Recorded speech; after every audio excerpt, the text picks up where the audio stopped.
mga in-interview po nila. Hindi ko na po babasahin lahat, makikita nyo po dyan sa screen. Continuous po yun. So makikita natin dito na kapag highlight sila ng mga significant statement hanggang 20 answers. Marami kasi yung in-interview nila, 5. So may iba-ibang mga sagot din yon, pero mayroon din magkakapare-pareho. Yun po yung hinighlight nila. Okay po, kung meron kayong 10 tanong, what and how questions, and then i-interviewin nyo yung 5, so ilang sagot na yon? 50 answers na rin po yun. Statement is umabot siya ng 20 naman. Analyzing theme clustering was done. The first group of themes cluster was formulated to answer the central questions of the study. What have the participants experienced in selling their goods in the street? Ito po yung nasa SOP number 1.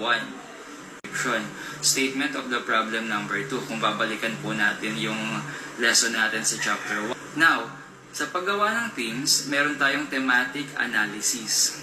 Yung qualitative data, kasama na dyan yung mga transcription nyo, yung sinabi nila, and then codes.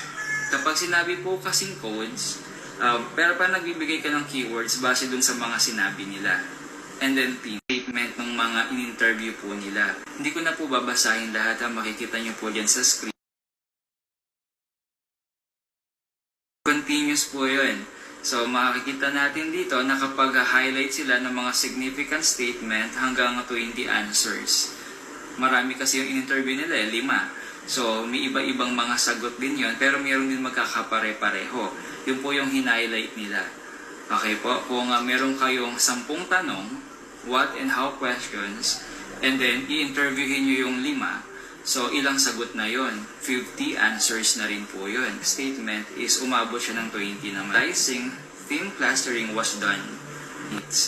The first group of themes cluster was formulated to answer the central questions of the study. What have the participants experienced in selling their goods in the street? Ito po yung nasa SOP number 1.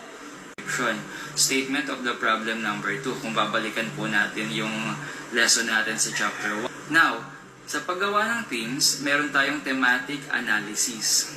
Yung qualitative data, kasama na dyan yung mga transcription nyo, yung sinabi nila, and then codes. Kapag sinabi po kasing codes, pero pa nagbibigay ka ng keywords base dun sa mga sinabi nila. And then themes.